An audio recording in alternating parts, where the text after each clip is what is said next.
Do you remember when I made a bicycle with an omni-wheel on the front wheel? It balanced like a Segway sideways, but you could still ride it like a normal bike because the front wheel had lots of skateboard wheels all around it, so it would kind of slide along sideways. A while later, I moved on and tried to make a bike with 2 omni-wheels. Instead of building the electronics myself though, I took the guts out of a hoverboard, including the motors. I tried to velocity match the original wheels with the new larger wheels using belt drives, which kind of worked okay, but then the only way to propel it was with EDFs blowing it along, which wasn't very successful. As soon as I'd assembled that version, I realised it would have been better to have made Mecanum wheels, which have the little wheels slanted all around them. These are typically used on the 4 corners of a robot so it can move in any direction, but I wanted to put them all in a line so the bike still balances sideways but it can screw itself along. I actually found a YouTube video from Matthew Watson where this method was used to drive a small robot. I believe this was a PhD project and it works very well indeed. I can't find any other versions of this type of locomotion, and I certainly can't find any versions that are big enough to ride on. So yeah, you can buy Mecanum wheels off the shelf, but the biggest I can find is 254mm in diameter, which is really small, and they're really expensive, like £700–800. And I already made 2 massive Omni wheels, so I guess I'm going to have to make 4 massive Mecanum wheels. Yes, of course I'm going to 3D print most of the parts. I'm building a scaled up version of my Mecanum wheels from the smaller robot I showed earlier. Each wheel is going to be around 360mm in diameter and it'll have 12 little wheels around its circumference, so I need 48 little wheels in total. Just a quick ad from my 3D printing sponsor, thanks to Lolsbot for supporting my channel with 3D printers. I'm printing the tyres in 95A TPU from 3D Fuel and the wheel hubs in 3D Fuel Pro PLA+. You can now get 10% off 3D Fuel products with my special code, and I'll get a small commission too.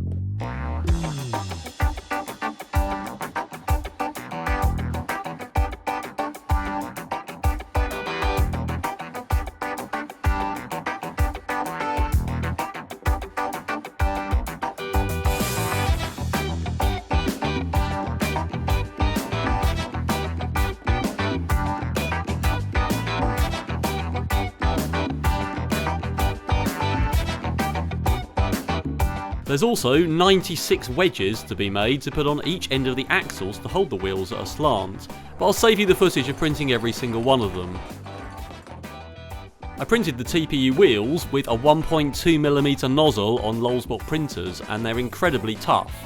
And that means that it's very hard to push the hubs in, so it's time for the hydraulic press.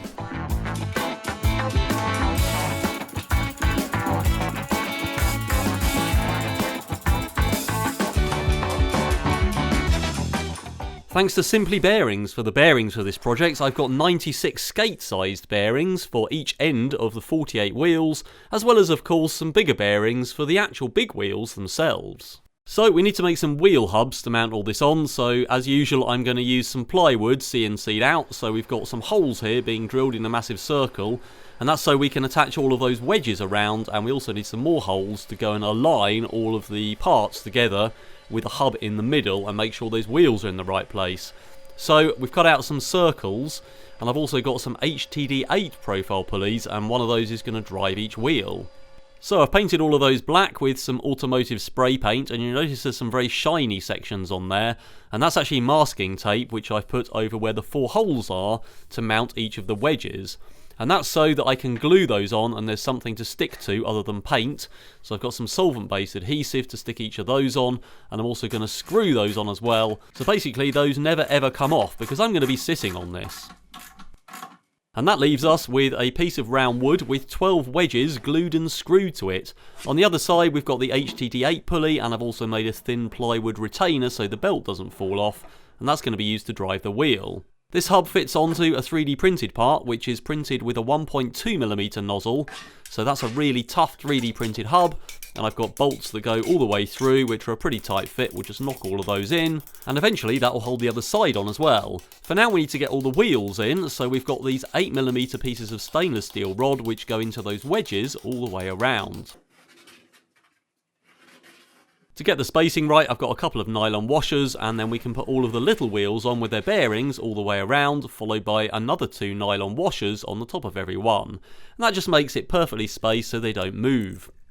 We've got another set of 12 wedges which go all the way around there, and then you can probably guess that with those bolts sticking out we're going to stick another plywood hub on top of that, and then we're going to glue and screw all of those wedges to it on the other side, and that makes the complete wheel. I did turn the bolts round though so that the pieces sticking out with the nuts on are in the nice recess that I left. We need to fit a bearing in each end of the wheel, but the hub was printed with a massive nozzle, so I've printed another piece with a finer nozzle, a 0.5mm nozzle.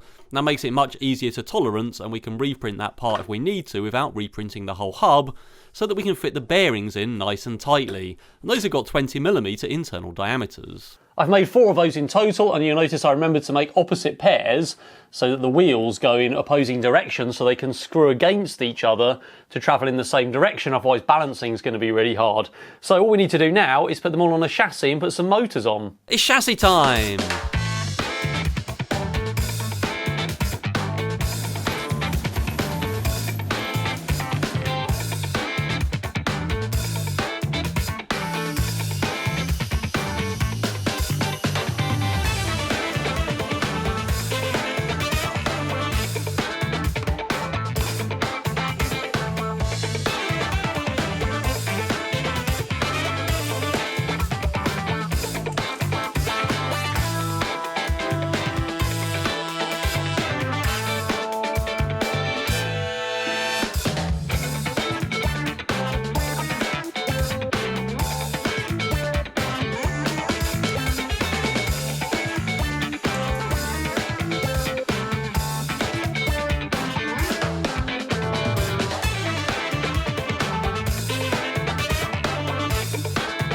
So that's my main chassis, and these 4 pieces sticking up are to hold the 4 motors. So actually the wheels go below this, and this weird saddle thing here is where we're going to put foot pegs. So we need to put the wheels on this piece of bright steel bar which is hung below that, and we need to make it all adjustable.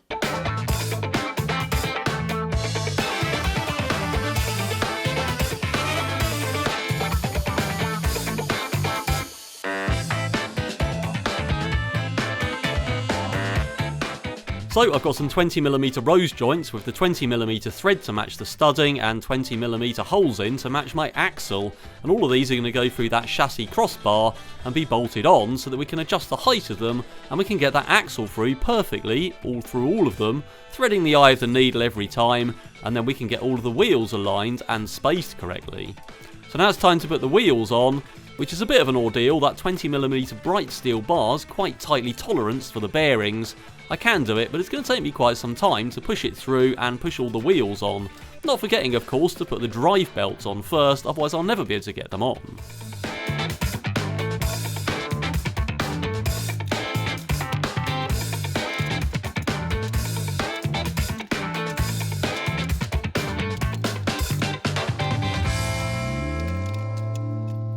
There's a collar clamp on the end, and there'll be more of those along the axle to brace the axle against the rose joints throughout the length of the bike.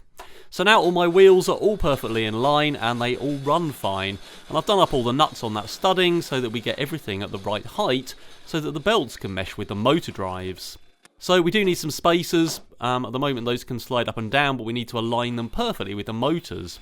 You might have noticed I actually put the wheels on in the wrong order, so I had to take them all off and do it again. But even without spacers there, if I slide this up and down lengthways, we can see those wheels turning against each other, just like my little animation. So I'm very happy with how the alignment's gone so far. It's time for some motors. Do you remember the video I did with Colin Furs where I built a version of his Rhino tank and he helped me test it? Yeah, that's what we was made for. Go through the mud! Well, I'm using the same motors and drivers from that project. These are O-Drive 100kV brushless motors with an O-Drive S1 on the back of them. There's a magnet on the motor and an encoder on the board so the position and velocity, or torque, can be accurately controlled. This is a really neat unit, and I built a 2-stage belt reducer for the Rhino tank. This time we're going to need a bit more velocity though, so I've doubled the size of the output pulley that drives the wheels. The motor and reducer assembly fit onto the risers I made on top of the main chassis crossbar, and the belts are tensioned with blocks underneath each assembly.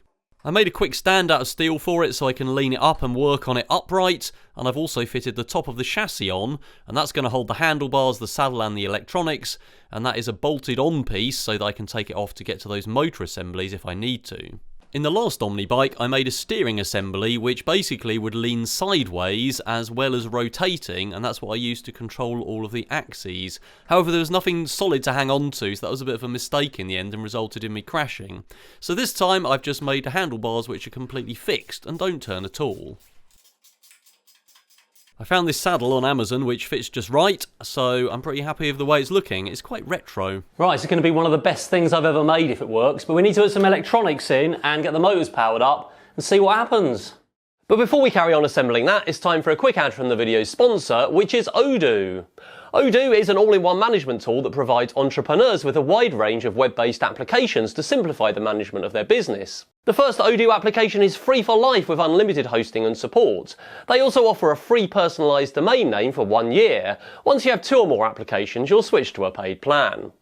The Odoo Website Builder application is a powerful tool for creating a website quickly, easily and efficiently, free of charge. The website configurator guides you through defining your goals, choosing the colour palette and inserting your logo, adding pages and features and choosing your theme. Once the structure is in place, you can start customising. Simply drag and drop blocks to customise your website. You can customise each block, adding content including images, text, video, documents and functionalities like animations on blocks and images, changing typography, colours and image shapes. The grid lets you easily lay out and organise your content blocks.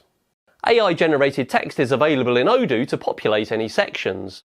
I quickly put together a website about this project, and you can try out Odoo now by visiting the link in the video description. Right, let's get on with the screw bike, Mecanum wheel, omni-directional collinear drive bike project.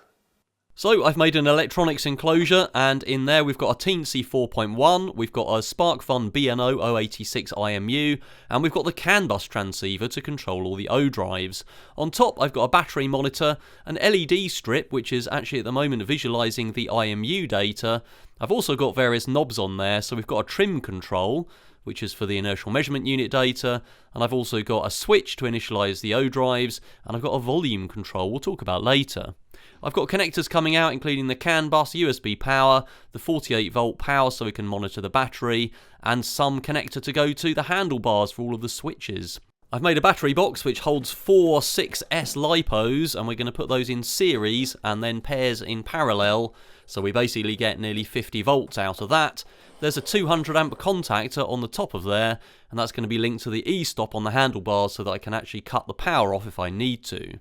The electronics sit right in front of the saddle there, so they're nice and accessible to control. Yes, that's a USB boost pack powering them, nice and professional. The grey cable is CAN bus that's daisy chained between all of the O drives to control them, and all those batteries sit at the back.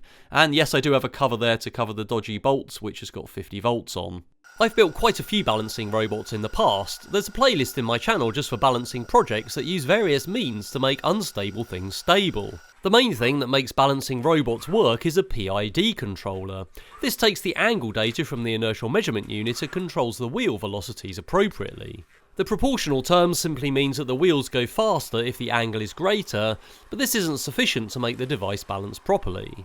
The most important part is the integrator. The output of the integrator is the area under the graph, so if the angle is constant as time goes on, then the output increases as this area increases over time. If the angle is increasing, then the output gets bigger exponentially, so the integrator makes the wheel velocity accelerate to catch the robot as it falls over, which happens constantly. The derivative term is the tangent of the curve of the angle data, so this makes a short sharp velocity movement to damp any overshoot. All 3 terms need to be tuned for the mass and power of the robot, which is a bit like focusing in a camera with 3 lenses, but typically the highest value is the integral term and the smallest is the derivative. However, if the device is left at an angle without the motors powered on, then the integral term tends to accumulate a large value, and when it's finally time to balance, then it makes the robot suddenly kick until it's stable. This was an issue with the first Omni bike, so this time I've got a control so I can slowly turn up the output, which makes it less likely to break my ankles when I power it up. The button initialises the O drives, and now I can slowly ramp up the output of the PID controller to make things balance without it kicking so much. It was pretty easy to tune up, but bigger, heavier robots tend to thrash around less because they've got more inertia, so it's much easier to tune the PID controller to make them balance. Right, let's put the saddle on. I have in fact tuned this up to have a person on rather than no person, so this should be working pretty well. And I'm pretty happy with how well it's working. It's almost as good as a Segway. Oh yeah, this is really good. This is so much better than the last one, made of a hacked hoverboard, mainly because I couldn't retune those PID parameters on the hoverboard. So even just a slight bit of mass shift causes this thing to travel, which is good. It's almost as good as a Segway.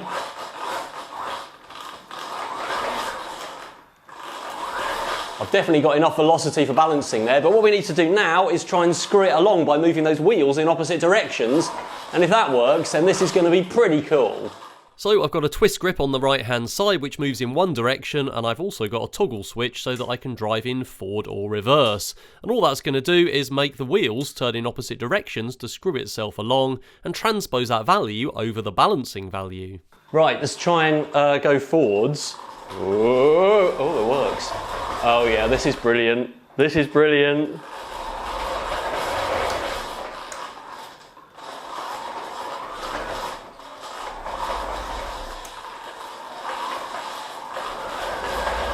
Oh yes. Way. I think we might be slipping slightly on the smooth floor, but this feels amazing.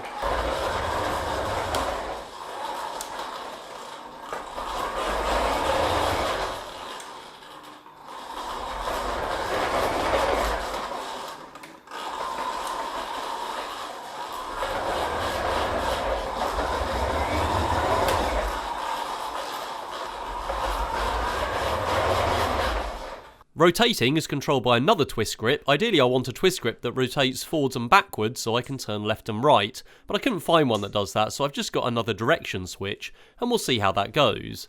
I did think about having foot switches for steering, but I thought probably this is going to fall over at some point and they'll get buckled or broken if they're attached to the foot pegs, so I decided handlebar controls were best.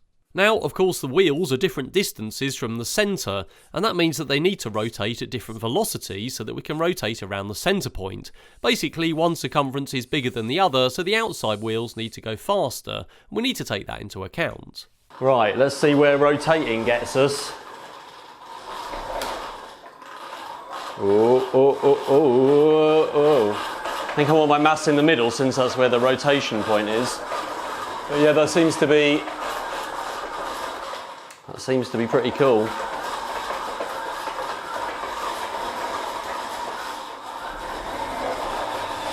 Whoa.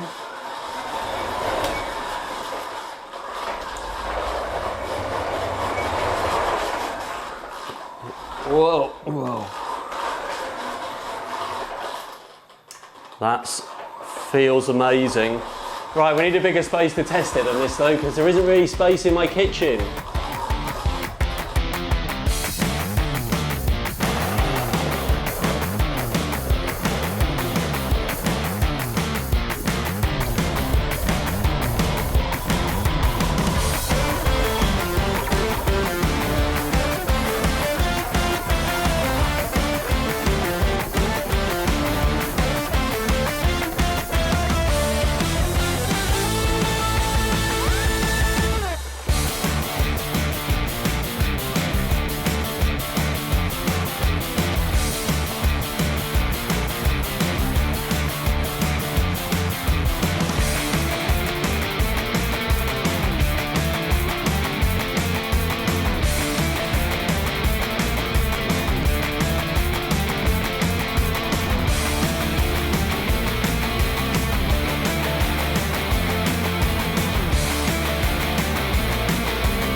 This is amazing! It's one of the best things I've ever built!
And yes, the headlamp does work for those of you who celebrate.